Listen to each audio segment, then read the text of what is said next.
Vous devez comprendre une chose très importante. J'ai parlé des pensées, j'ai parlé des rêves, j'ai parlé des visions, j'ai parlé des prophéties. J'ai dit ces choses sont des réalités, mais pas établies, des réalités proposées. Alors, ce qui est plus compliqué dans cette affaire, c'est que toutes ces choses que j'ai citées là ne viennent pas uniquement de Dieu. Certaines personnes ont des visions. Dieu n'est pas le seul qui donne des visions. Quelqu'un me suit ici? Amen. Vous savez ça? Dieu n'est pas le seul qui donne des visions. Satan donne aussi des visions. Ne l'oubliez jamais. On a vu comment Satan a transporté le Seigneur sur le temple. Mais c'était en esprit, c'était des visions. On a vu comment Satan a montré à Dieu en un clin d'œil les richesses des royaumes et leur gloire. Quelqu'un me suit ici? Oui. Satan donne des visions. Et j'aimerais insister sur cet aspect parce que là, c'est très important de comprendre ça. Satan donne des pensées. Écoutez-moi très bien. Satan donne des pensées. Dieu donne des pensées, Satan donne des pensées. Dieu donne des visions, Satan donne des visions.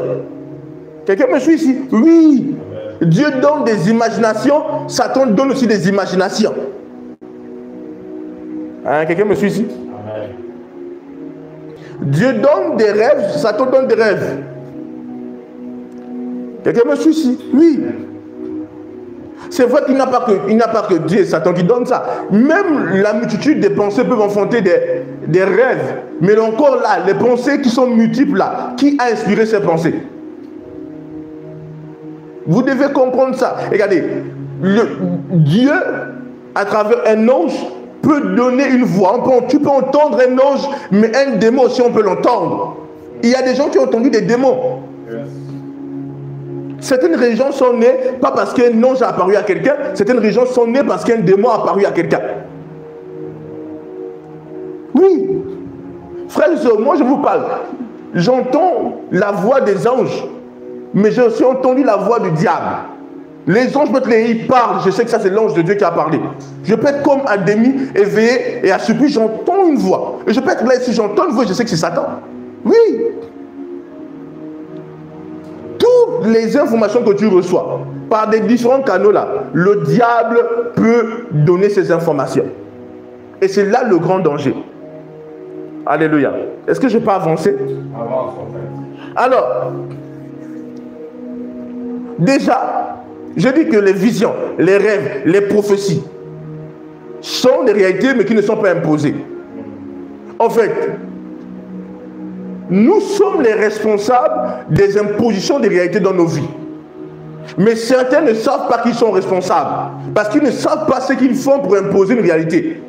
Plusieurs imposent des réalités dans leur vie sans se rendre compte que c'est eux qui ont imposé ces réalités. Quelqu'un me suit ici? Oui. Quelqu'un peut imposer une vision sans se rendre compte qu'il a imposé une vision qui est devenue une réalité pour lui. Certains peuvent imposer le plan du diable dans sa vie sans savoir qu'il a imposé le plan du diable dans sa vie. Parce qu'il ne sait pas ce qu'il a eu à faire. Et je bénis Dieu parce que la dernière fois, je lui ai dit des choses dans l'enseignement qui a précédé celui-là. Soyez le Dieu de votre monde. J'ai fait comprendre que les pensées, les paroles, les émotions nous permettaient de poser certaines réalités. N'oubliez pas.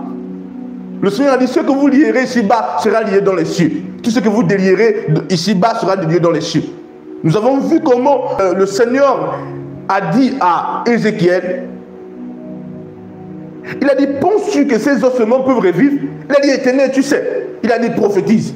Et en parlant, Ézéchiel a imposé la réalité de la résurrection. Donc certains établissent des réalités sans se rendre compte. Après, ils disent, oh, mais je suis en train de vivre ça. Ils ne savent pas qu'ils ont imposé cette réalité inconsciemment et qu'ils ont vécu cette réalité. Alléluia. Oui.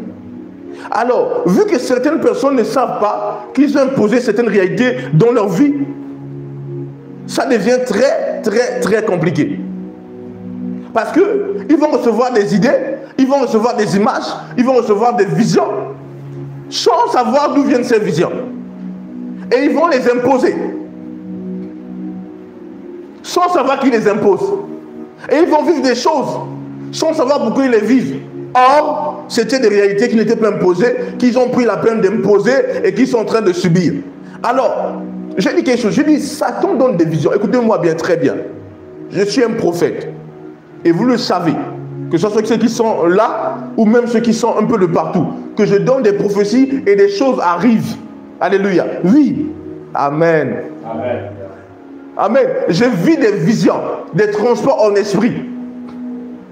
Je vois des choses en esprit et je contemple les réalités spirituelles. Maintenant, le problème est que dans le monde des visions, c'est un monde complexe. Vu qu'il n'y a pas que Dieu qui donne des visions, il y a aussi des démons. Il est important de savoir d'où viennent les visions. Parce que quand vous grandissez spirituellement, vous connaissez imposer des réalités.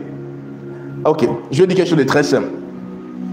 Revoyons déjà comment imposer une réalité. C'est simple pour imposer une réalité.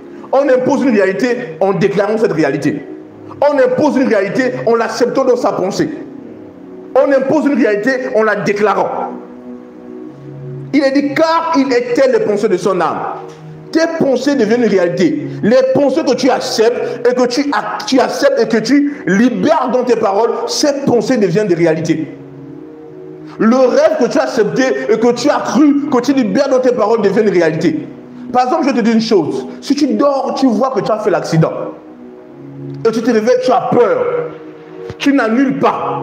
Et tu dis le matin, j'ai rêvé que je fais l'accident. J'ai rêvé, quelqu'un me suicide. Et tu parles ça, avec la peur, c'est fini. Tu es en train d'imposer cette réalité de l'accident dans ta vie. Je bénis Dieu, personne ici ne fera un accident au nom de Jésus. Dis gloire à Dieu. Vous devez le comprendre. Le diable te donne une pensée. Et tu acceptes la pensée là. Boum. Et quand tu acceptes cette pensée, tu crois en cette pensée et tu commences à la vocaliser. Et pendant que tu la vocalises, tu donnes vie à cette pensée. Tu permets à cette pensée de s'exprimer dans le monde physique. Le diable te donne une vision, un rêve. Tout ce qu'il te donne, tu acceptes et tu établis. Et ça devient ta réalité. Il y a un danger à ce niveau. Et vu que le diable connaît le processus d'établissement des visions, le diable lutte beaucoup afin que les enfants de Dieu puissent attraper ses pensées, puissent attraper ses rêves, puissent attraper ses visions et croire en ses pensées, en ses rêves et en ses visions. C'est la vérité. Vous savez, je vais vous dire une chose. Quand le diable veut faire une chose dans la vie d'un chrétien, dans la vie d'un fils de Dieu, il se rachète de le faire accepter. Il se rachète de le faire accepter. Et dans la vie de plusieurs personnes, il y a des personnes qui ne savent pas, ils ont permis aux prophéties du diable d'arriver dans leur vie. Il y a des personnes qui annoncent des prophéties démoniaques. Et quand vous ne prêtez pas attention, vous prenez ces prophéties-là. Et quand vous attrapez ces prophéties, vous permettez à l'autorité du diable de s'exprimer dans votre vie. Vous permettez à la prophétie du diable de s'exprimer dans votre vie. Vous voyez, souvent je reçois des chrétiens qui sont conduits par des rêves. Je reçois des chrétiens qui disent, voici ce que je vis. Par exemple, certaines personnes disent, je suis bloqué. Pourquoi tu es bloqué? Parce que à chaque fois, je rêve que je suis bloqué. Et je dis à la personne, oui, tu sais pourquoi tu es bloqué? Parce que toi-même, tu as décidé de te bloquer. C'est simple. Je ne suis pas en train de remettre en cause la présence des démons. Mais je suis en train de vous montrer des grands mécanismes spirituels.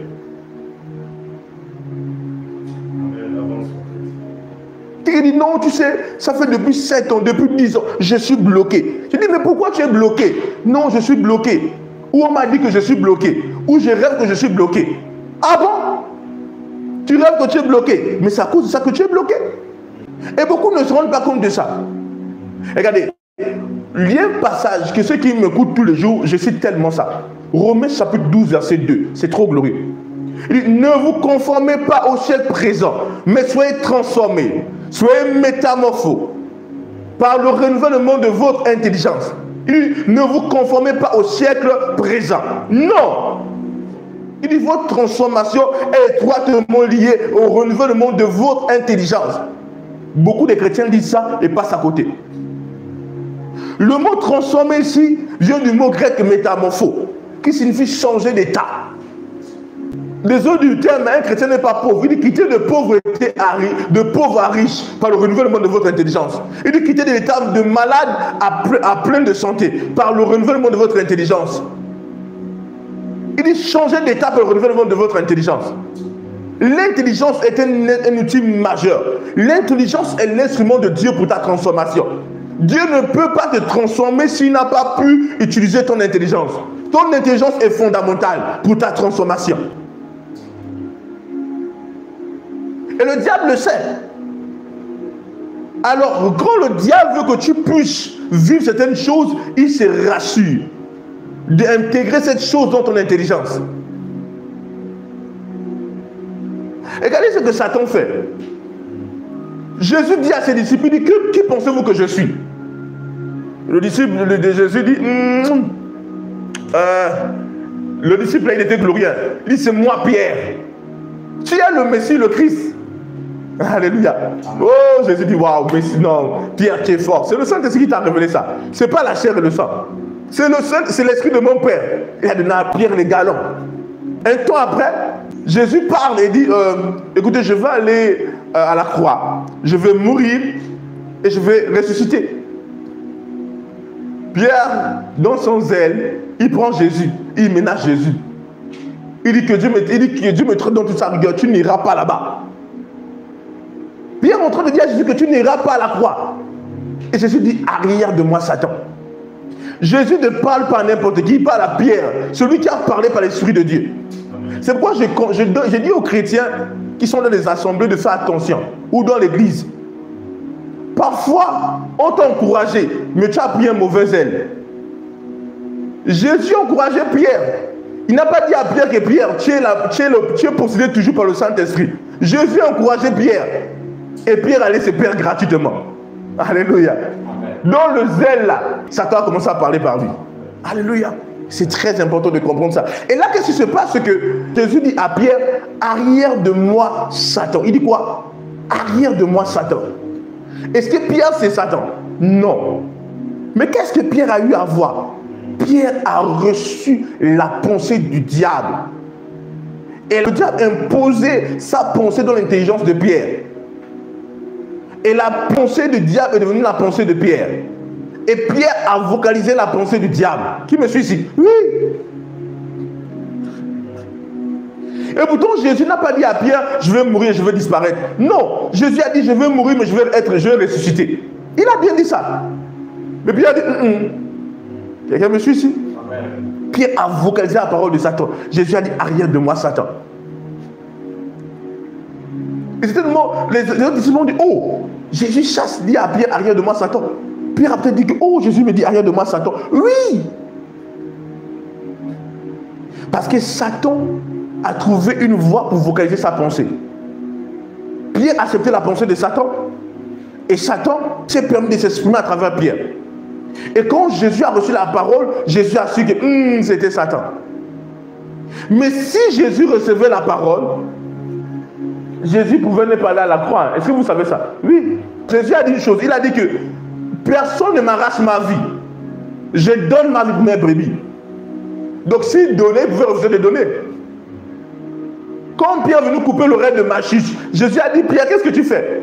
Ne penses-tu pas que là maintenant, je peux demander au Père 12 les gens dont maintenant, ils apparaissent.